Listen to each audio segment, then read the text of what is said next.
Welcome to Inside Games, the only gaming news channel brave enough to outlive Inside Gaming for the second time, Lawrence. How? We got the endurance, I guess. We also rebooted it twice across both of our careers, so... That's true. I'm not sure where that puts us on the scorecard, really. Did we restart the clock or not? It might be time to just fully decommission the old Inside Gaming reboot clock completely. Because after almost 21 years, Rooster Teeth is shutting down. Just exasperated. Yeah, it's a bummer. It's a super bummer. I'm super bummed. There's not an upside here. Yeah. The famous and sometimes infamous production company that was a pioneer of early internet content announced on Wednesday that they're closing up shop, leaving some 150 employees soon to be out of work. Yeah, we know a lot of those people, and they're fantastic people, and that's why we're so bummed out about this. We'd like to add one quick note before we get into the actual news at large. Technically, this is not strictly news about games or gaming companies. It is about a gaming media company. Yeah, it's outside of our usual beat of coverage and almost in the intended mission statement of the channel a bit, but this is a special case. Bruce and I both worked there for years, launching the Funhouse brand back in 2015 before starting this independent and very entirely legally distinct channel in 2021. Yeah, so we are obviously connected to this story way more fundamentally than other topics of this nature. We'll add some of our thoughts at the end of the show, as we usually do. And, we joke. That's what we do here. But obviously our hearts go out as fundamentally as they can to our coworkers and friends that will soon be out of jobs. Please check the links in the descriptions. We have a whole block in there if you'd like to follow and support them as well, which we obviously encourage you to do. All right, let's get to the news. On Wednesday, General Manager Jordan Levin sent a notice to Rooster Teeth employees announcing that the longtime internet brand was closing. It's with a heavy heart I announce that Rooster Teeth is shutting down due to challenges facing digital media, resulting from fundamental shifts in consumer behavior and monetization across platforms, advertising, and patronage. Levin wrote in a memo. He added that, quote, "Our legacy is not just a collection of content, but a history of pixels burned into our screens, minds, and hearts." Okay. All right. The move came after Rooster Teeth's owner, Warner Brothers Discovery, had unsuccessfully tried to sell parts of the, quote, unprofitable fandom gaming and comedy entertainment division, end quote, according to Variety.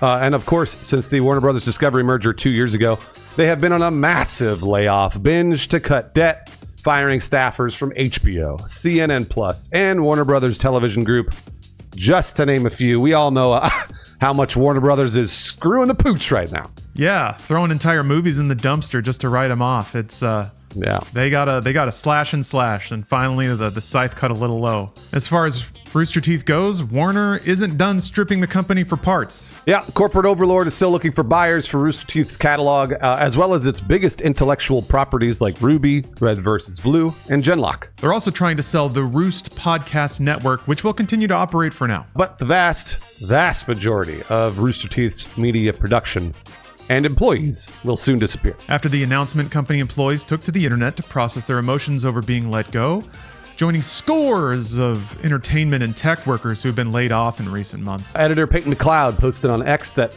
quote, "I, along with everyone at Rooster Teeth, have just lost our jobs," while posting his resume for prospective employers. Graphics designer Josie Young wrote that working at Rooster Teeth was the dream of a lifetime. I genuinely got up every day excited to work with incredible people on fun projects. Former Achievement Hunter employee and popular streamer, and a friend of ours, Ray Narvaez tweeted that he was, quote, "sad to see this happen," adding, quote, "I became a fan in high school in 2004 and had the lucky opportunity to work there. Those were 3 of the best years of my life and gave me the skills to do what I do today.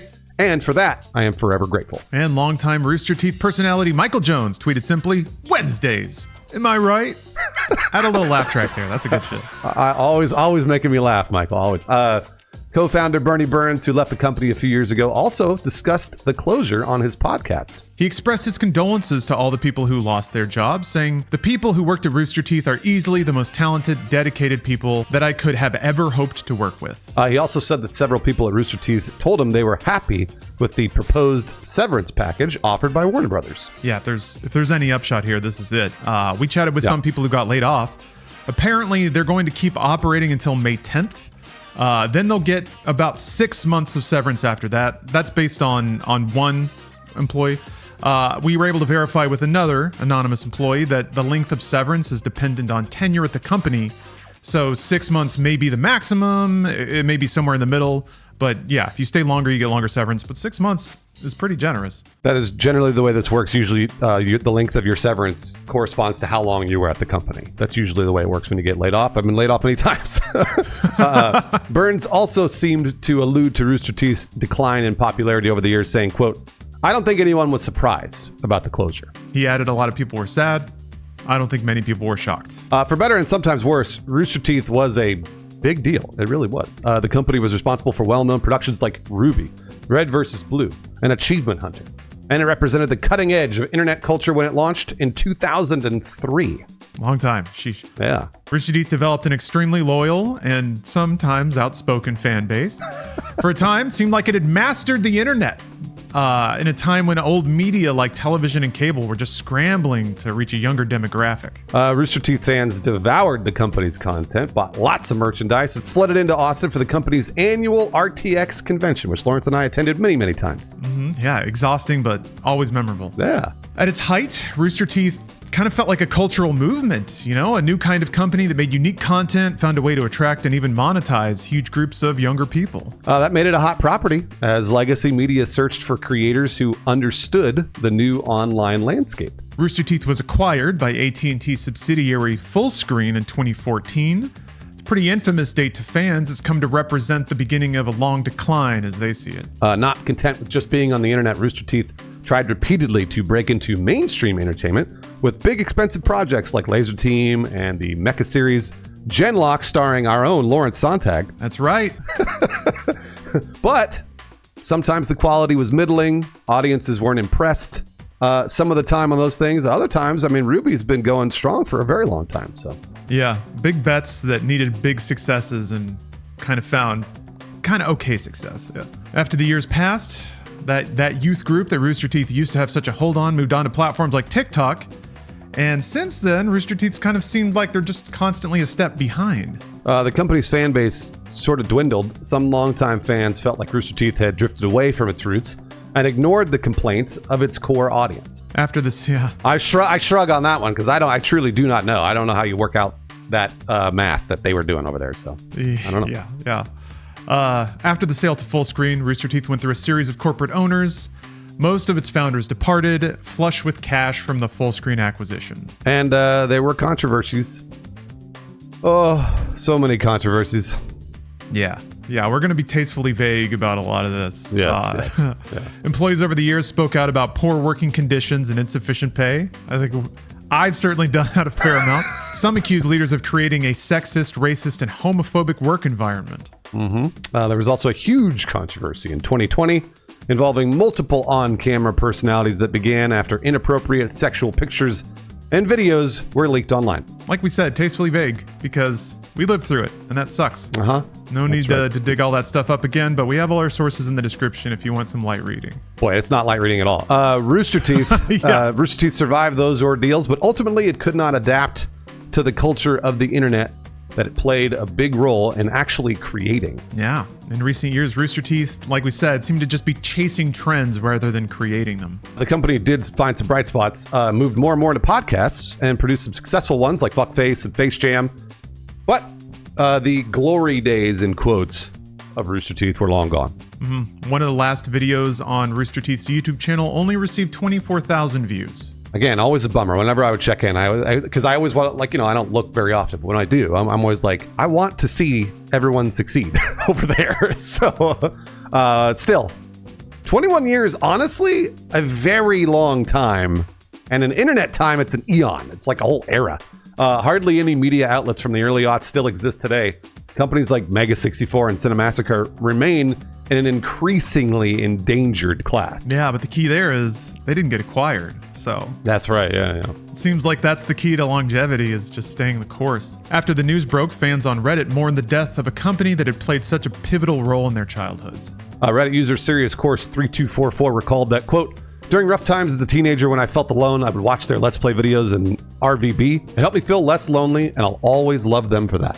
That's meaningful, yeah. It is very meaningful, yeah. Beagle900 wrote, "I started watching Red vs. Blue when I was 11 years old. I'm 27 now, and while I haven't watched much of their content in the past year or two, Rooster Teeth will always be important to me." You know what? It'll be pretty important to us too. It always is. It still is. We worked there for years. And I mean, every single day, I feel like it comes up at least in my streams or some of my content. People bring it up. Lots of people, reminiscing. There's some negative, but generally speaking, people come in and it's like, oh man, I loved your videos, which is awesome. Yeah, it's a testament to how much that company and its media and everything that it made and the people who worked for it made really touched people's lives. Because yeah, we've been gone for about as long as we were there. And yeah, it's still something that's just in the orbit. And just kind of, I don't know, just a testament to how meaningful it is. I wish I could remember it more fondly. Something I keep trying to focus on the positives. But for me at least, my relationship with Rooster Teeth is a lot like my relationship with my dad. It taught me a lot of the things I don't want to do, if that makes sense. And I'm grateful for that. It does, yeah. And also, it kept a roof over my head and food in my stomach. So there's something with that. But yeah, Rooster Teeth is... My experience there is the reason I will likely never work for another company ever again. It's like a relationship so bad that it made me switch sexualities. I'm like, nah, I don't need that anymore. Maybe I'm too sensitive, but I saw very, very ugly sides of what happens when people get money and power and feel like they're protected. But that said, and again, focusing on the positive, I had amazing life experiences. I was able to test myself creatively in a lot of ways. Got to meet and work with the kindest, smartest, most creative people I've ever had the pleasure of knowing. So it's a shame that those years and all that work generated money for people whose, production motivations I don't necessarily agree with, but that's capitalism, I took the job. So whatever. Broken road led here, and that's awesome. And I can only hope it's going to lead to greater things in the future for not only myself, but all of my friends. And just bigger and better things. I was telling Lawrence before we recorded this episode, I love listening to Lawrence talk about Rooster Teeth because he's so genuine and candid about it. And I love that. I really do. Because for me, hilariously, Rooster Teeth is yet another company in the road of, the long list of companies I worked for that have all done the same thing, which is they have an amazing staff of creative people that work fantastically. We're talking about Machinima for me. We're talking about G4 for me. We're talking about Rooster Teeth for me. And then, of course, there's just a few people at the top that are just fucking it all up. Just constantly fucking it all up. And I'm not talking about Bernie or Matt. Like, I actually really loved working with those guys. I'm talking about above them even. So, it's just one of those things that I have seen so often, and I have yet to see a company pull this off. I have yet to see a company pull off the acquisition, sell, make a bunch of money, and then also have all of their talented creative founders and the people that actually had a vision for the company stick around. And that is just incredibly detrimental to the staff, because obviously the staff is losing their jobs with layoffs, or the whole company shuts down and then everybody has to get let go. So like, we have a lot of people, a lot of really good friends that work at this company. I still do. And to me, that's kind of the biggest, shit sandwich about it. It's just that every time this comes around, like, we all kind of, I feel like, I'm sure everybody expected this to happen eventually to Rooster Teeth. And honestly, Rooster Teeth stuck it out a lot longer than I thought they would, which is awesome. And a testament to those people still trying to make good stuff.